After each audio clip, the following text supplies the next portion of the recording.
Di Sapa Indonesia Malam bersama saya Friska Clarissa. Masalah transfer pusat ke daerah membuat sejumlah pemerintah daerah tak mampu membayar penuh gaji pegawai pemerintah dengan perjanjian kerja atau P3K. Di Kepulauan Tidore, Maluku Utara, pegawai P3K terancam dirumahkan.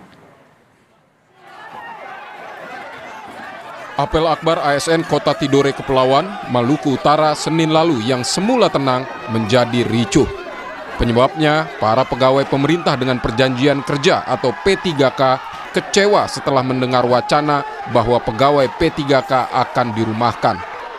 Kondisi ini disebabkan pemerintah Kota Tidore Kepulauan mengalami defisit anggaran sebesar 50 miliar rupiah, sehingga tak mampu membayar penuh P3K dan P3K paruh waktu.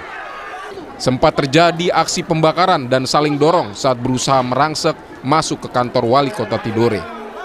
Wali Kota Tidore Kepulauan, Muhammad Sinen menyebut pemotongan tambahan penghasilan pegawai harus dilakukan karena berkurangnya dana transfer pusat ke daerah yang menyebabkan anggaran Pemkot defisit. P3K penuh dipeneskan, paruh waktu dipenuhkan. Yang masih hollow diparuh-waktukan. Apa diminta pun itu sudah terpikirkan oleh pemerintah daerah. Cuma lagi-lagi dia jelasan karena kemampuan keuangan daerah.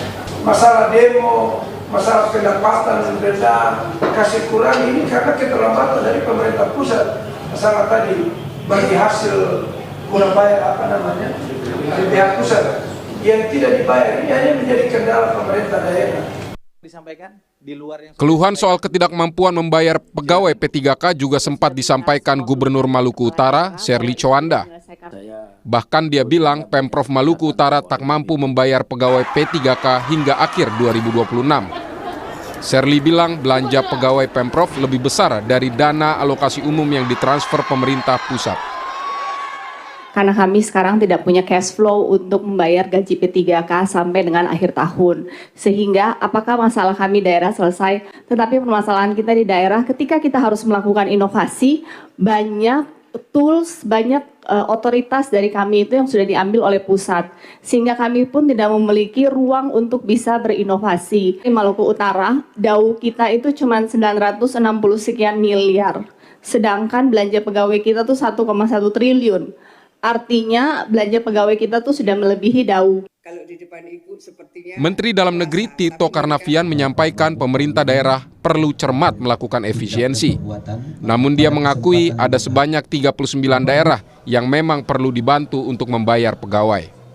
Namun kemudian kita melakukan pendampingan kita juga mohon maaf tidak terima begitu saja informasi. Kita melihat dan kita detail melihat apa postur anggarannya. Dan setelah dilihat postur anggarannya, ternyata banyak daerah yang mampu. Jadi hal-hal yang tidak efisien bisa untuk diefisiensikan. Nah ini tolong dikerjakan dulu, jangan nyerah dulu. Kita hitung 39 ya. 39 daerah yang perlu kita pikirkan. Mungkin mereka, kalau di PAD juga akan berat. Sehingga mungkin perlu di top up melalui TKD. Nasib kelanjutan P3K perlu dipikirkan serius. Pemerintah daerah dan pusat diharapkan mampu menyelesaikan persoalan ini dengan duduk bersama. Efisiensi yang menjadi prioritas negara dalam menyelamatkan keuangan jangan sampai mengorbankan kepentingan publik. Tim Liputan, Kompas TV. Kita akan bahas soal kemampuan pemerintah daerah membayar gaji pegawai P3K bersama peneliti Center of Reform on Economics atau CORE, Yusuf Rendy Manilet, dan anggota Komisi 2 DPR RI Ahmad Iriawan. Selamat petang Mas Iriawan, juga Mas Rendy. Terima kasih sudah hadir. Saya ke Mas Iriawan dulu. Jadi kalau di Kota Tidore Kepulauan misalnya, para pegawai P3K ketar-ketir. Mereka marah karena tidak ada lagi dana untuk membayarnya. Sebenarnya apa yang bisa dilakukan pemerintah daerah, Mas Iriawan? Setiap daerah sebenarnya kemampuan dan ruang fiskalnya itu berbeda-beda. Jadi kita tidak bisa menilai satu kasus di daerah kemudian kita jadikan untuk ukuran daerah lainnya. Kalau kita menggunakan ukuran yang digunakan oleh pemerintah, ada pemerintah daerah yang kemampuan fiskalnya sedang, rendah dan tinggi gitu. Ya. Itu pada umumnya seperti itu. Nah, Tapi kalau kita bicara dalam konteks Tidore Kepulauan yang itu ada persoalan penggajian P3K di situ. Nah, kita harus sebenarnya melihat ini dalam konteks, satu adalah pendapatannya, yang kedua adalah konteks belanjanya. Nah, dalam konteks pendapatan yang tadi saya sampaikan ada fiskal rendah, itu kebanyakan pendapatan asli daerah itu hanya di angka 10-20% dari belanja. Jadi kalau dia seperti Tidore Kepulauan APBD-nya sekitar 1,1 triliun, itu praktis PAD pendapatan asli daerahnya adalah sekitar hanya hampir 100 miliar. Ya, jauh sekali itu 1,1 T dengan gapnya 100 miliar. Betul. Nah, itu yang sebenarnya diatur dalam Undang-Undang Hubungan Keuangan Pusat dan Daerah bahwa sebenarnya maksimum belanja pegawai itu adalah 30%. Nah, tapi kami telah melakukan evaluasi terhadap ketentuan yang tercantum dalam undang-undang tersebut kaitannya hubungan keuangan pusat dan daerah, karena ternyata ada realita kaitannya dengan kemampuan fiskal daerah tersebut yang menggantungkan pendapatan daerahnya itu dari dana transfer pusat, dan itu akhirnya mempengaruhi belanja pegawai dalam hal ini penggajian gitu. Yang semestinya itu tidak tergantung pada DAU dari pusat. Sangat tergantung dari dana alokasi umum pemerintah pusat. Nah, padahal maksudnya itu kita membatasi belanja pegawai maksimum 30% agar kemudian setiap pemerintahan daerah itu memiliki ruang yang lebih besar untuk belanja modal, dalam hal ini belanja infrastruktur maupun belanja untuk pelayanan publik yang bisa dirasakan langsung oleh rakyat. Nah, memang seperti yang kami dengarkan dari pihak pemerintah pada saat kami melakukan RDP, kami sebenarnya sangat memahami betul apa yang kemudian dihadapi oleh pemerintah daerah saat ini kaitannya dengan kemampuan fiskalnya. Oleh karena itu, salah satu hal yang kami lakukan ke depan itu adalah mendorong pemerintah untuk melakukan relaksasi kaitannya ketentuan pembatasan belanja pegawai yang maksimum 30%. Dan kemudian strategi yang diambil ke depan adalah pemerintah memberikan dukungan transfer daerah khususnya kepada daerah-daerah yang memang membutuhkan gitu. Tetapi sekali lagi bahwa belanja daerah ini selain kita mendorong pemerintah pusat untuk memberikan dukungan dana transfer, kami minta benar-benar untuk dilakukan evaluasi terhadap struktur belanja tersebut. Nah, kalau Mas Randy, apa yang bisa dilakukan di Tidore Kepulauan untuk mengatasi, kan sekarang juga sudah tidak ada dana ya katanya, tapi apa evaluasi yang bisa dilakukan agar punya dana untuk membayar P3K? Ya kan, kita berbicara periode waktu yang sangat pendek ya, dalam hitungan bulan. Dan dalam hitungan bulan memang kita tidak banyak ya pilihan yang bisa diambil, terutama kalau kita bicara pemerintah kabupaten dengan kapasitas fiskal rendah yang tadi sudah disinggung oleh Pak Irawan. Jadi dalam situasi yang sangat sempit seperti sekarang ini, mau tidak mau ya, meskipun mungkin ini tidak populer, pemerintah harus melakukan top up untuk daerah-daerah yang kapasitas fiskalnya rendah dan kondisi keuangan daerahnya itu sudah relatif megap-megap gitu ya. Saya kira kalau kita bicara konteks megap-megap keuangan daerah, kita juga perlu menarik bahwa kondisi ini juga tidak terlepas dari implementasi dari UU HKPD yang sudah berlangsung. Dan kondisi yang kita saksikan di Tidore pada tahun ini seperti deja vu ya.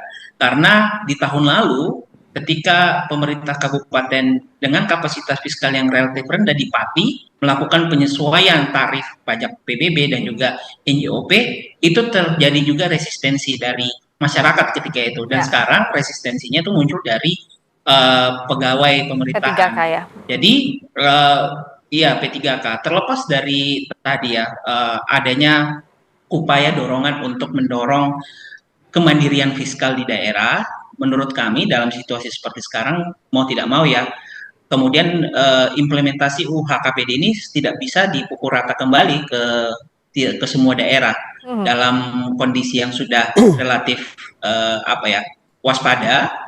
Pemerintah pusat perlu melakukan top up. Itu jalan tercepat dan paling visible yang bisa dilakukan, terutama kalau kita bicara konteks dalam beberapa bulan ke depan ya. Kalau kita bicara konteks jangka menengah hingga panjang, memang diskusinya bisa panjang. Tapi dalam dana darurat untuk menyelesaikan masalah ini, Mbak Friska. Ya, jadi apakah cara paling logis memang top up dulu, nanti untuk evaluasi, realokasi kemudian akan dibahas di jangka menengah. Tapi kalau beberapa bulan megap-megap dan P3K ini harus segera diperpanjang, dananya harus keluar, top up itu jadi salah satunya. Itu sudah kita putuskan. Jadi DPR bersama pemerintah sudah memutuskan untuk memberikan dukungan melalui dana transfer daerah sejak Juni kemarin, ya awal Juni lah. Oh, Juni. Nah, oleh karena itu pada saat ini sedang dilakukan proses pembahasan oleh Badan Anggaran dan pihak pemerintah untuk kemudian untuk menetapkan pagu definitif kaitannya dengan dana transfer daerah. Yang pasti bahwa Kementerian Dalam Negeri melalui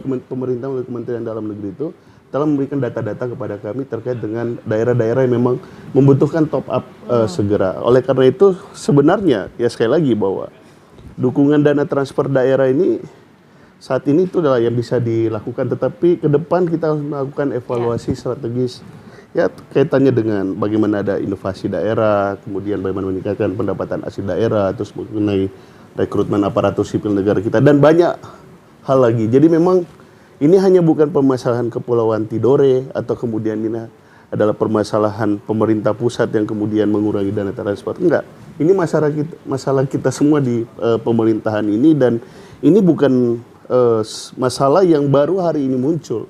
Sebenarnya apa yang terjadi hari ini itu adalah masalah yang memang selama ini kita biarkan berlarut-larut. Oleh karena itu sekarang kita telah merasakan dampak dari kebijakan yang telah berlangsung lama ini, dan itu banyak hal yang saling terkait satu sama lain. Dan sebenarnya pangkal masalahnya apa sih, penyebab masalahnya kalau KOR melihat apakah memang dari awal perencanaannya tidak baik atau semata-mata karena efisiensi? Sesaat lagi kita akan bahas, tapi kita akan sama-sama menyaksikan kumandang azan maghrib bagi wilayah Jakarta dan sekitarnya berikut ini. Sapa Indonesia Malam kembali ke hadapan Anda. Saya ke Mas Randy. Jadi sebenarnya apa sih yang harus dievaluasi? Oke, dalam waktu dekat ada top up yang dilakukan oleh pemerintah pusat kepada daerah. Tapi sebenarnya apa yang jadi pangkal masalah? Jangan sampai udah di top up, nanti masalah lagi karena tidak proporsional dan tidak rasional yang dimiliki oleh daerah belanjanya, Mas Randy. Ya, salah satu yang kemudian juga dipermasalahkan oleh daerah itu adalah ketentuan batas maksimum rasio belanja pegawai 30% terhadap total belanja. Saya kira memang kita perlu mengerti bahwa niat dari adanya aturan ini untuk memastikan bahwa masalah relatif lebih besarnya belanja pegawai terhadap total belanja di kemudian hari itu bisa ditekan. Namun kalau kita bicara konteks ya sekali lagi di tahun ini di mana daerah pun relatif kesulitan untuk kemudian menggali sumber penerimaan, rasio belanja pegawai maksimum 30% ini lagi-lagi tidak bisa kemudian dipukul rata ke semua daerah. Ada kemudian daerah yang perlu semacam diberikan keleluasaan dalam periode waktu tertentu untuk bisa menjalankan kebijakan ini. Karena di banyak daerah rasio belanja pegawai itu relatif lebih tinggi ya.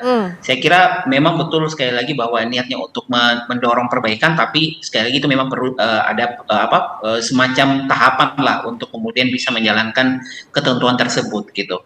Nah, yang penting lagi kalau kita bicara UU HKPD secara umum, kita sudah melihat bahwa permasalahannya sebenarnya adalah ketika UU HKPD ini dijalankan, ini kemudian berlaku untuk semua daerah gitu ya. Padahal di saat yang bersamaan sebenarnya pemerintah itu paham bahwa daerah itu punya kemampuan yang berbeda satu sama lain. Ketika kemudian semua dipukul rata satu sama lain, nah inilah kemudian ada semacam resistensi, ada gejolak di mana daerah yang punya kapasitas fiskal yang kecil itu tidak bisa beradaptasi dengan cepat. Dan ditambah dengan juga kondisi ekonomi daerah yang memang tidak semua menjadi baik-baik saja gitu ya. Jadi memang ini kombinasi antara ketentuan dari UU HKPD yang memang disamaratakan ke semua daerah dan juga ada ketentuan pada permasalahan belanja pegawai ya di UU HKPD yang memang tidak bisa dijalankan oleh semua kabupaten dalam periode waktu yang singkat. Karena kan deadline-nya itu sampai 2027 ya. 2027 Januari itu sudah harus jalan, sementara kita tahu bahwa sampai dengan pertengahan tahun ini permasalahan pada tata kelola keuangan daerah itu masih berjalan, termasuk yang kita saksikan di Tidore tadi ya. Ya. Saya khawatir kemudian ini tidak bisa dijalankan oleh semua daerah, Mbak Francisca. Nah, untuk perbaikan tata kelola keuangan daerah, kalau 2027 ini kan tinggal menghitung bulan, Mas Irawan. Yang logis dilakukan apa sih bentuk evaluasinya? Nah begini, kalau yang jangka pendek, yang bisa kita lakukan itu adalah memberikan dukungan tadi itu seperti sebelumnya, dana transfer. Kedua adalah memang pemerintah daerah harus melakukan adaptasi dan melakukan masa transisi dalam rangka kemudian ke depan agar melakukan inovasi dan kreativitas agar pendapatan asli daerah itu naik. Tentu itu harus dimulai dari sekarang, dan sebenarnya maksud ketentuan 30% untuk belanja pegawai itu sebenarnya maksudnya bagus agar ruang fiskal ke depan bagi daerah itu semakin besar. Sebenarnya sederhana persoalan ini. Kalau kita bicara common sense saja, kalau pendapatannya sedikit, belanjanya jangan banyak dong. Itu yang harus dilakukan oleh rasionalisasi oleh pemerintah daerah. Tetapi sekali lagi bahwa ini sudah terlanjur terjadi. Sekarang kita tinggal mencari solusinya. Nah, solusi tadi itu karena itu adalah solusi yang memang paling mujarab dan cepat gitu. Karena memang pendapatan daerah dari PAD murni kan kecil, tentu dari dana transfer. Nah, ke depan itu adalah tentu salah satunya adalah rasionalisasi belanja, kemudian kita melakukan evaluasi secara komprehensif dan holistik terkait dengan desentralisasi politik dan desentralisasi administrasi kita, agar kemudian kita bisa mendorong agar pemerintahan daerah kita menjadi sehat, termasuk belanjanya. Dan terakhir ya, yang kami sepakati bersama pemerintah, selain tadi melakukan top up melalui dukungan transfer daerah itu, yang kedua adalah tidak ada pemberhentian terhadap aparatur sipil negara kita, khususnya terhadap pegawai pemerintah dan perjanjian kerja ini, P3K ini. Kecuali memang mau berhenti atau dalam masa usia pensiun dan lain-lain sebagainya. Dan memang tugas kita ke depan itu tantangannya sangat berat. Kami akan mendorong pembenahan melalui rekrutmennya, kepastian hukum atas statusnya, terus pensiunnya dan lain-lain. Nah, mudah-mudahan artinya 1-2 tahun ini sebenarnya pembelajaran bagi kita terkait dengan hubungan keuangan pusat dan daerah, dan khususnya terkait dengan bagaimana melihat struktur pendapatan dan struktur belanja di daerah yang selama ini mempunyai ketergantungan yang sangat besar dari dana transfer pemerintah pusat, dan mudah-mudahan ke depan daerah bisa mandiri, dan kemudian juga pemerintah, saya lagi bahwa pemerintah pusat juga bisa membenahi proses transfer itu dengan ukuran-ukuran yang lebih objektif, termasuk misalnya dana bagi hasil dan lain-lain, dan tidak ada lagi istilah kurang bayar, salur bayar dan lain-lain. Mudah-mudahan ke depan pengelolaan anggaran kita lebih baik dan tata kelolanya lebih baik. Dana transfer daerah atau top up dalam waktu dekat itu hanya obat sakit kepala, tapi berikutnya perbaikan tata kelola keuangan daerah. Karena masalah kita lebih dalam dari itu. Terima kasih Mas Irawan, terima kasih juga Mas Randy sudah hadir di Sapa Indonesia Malam.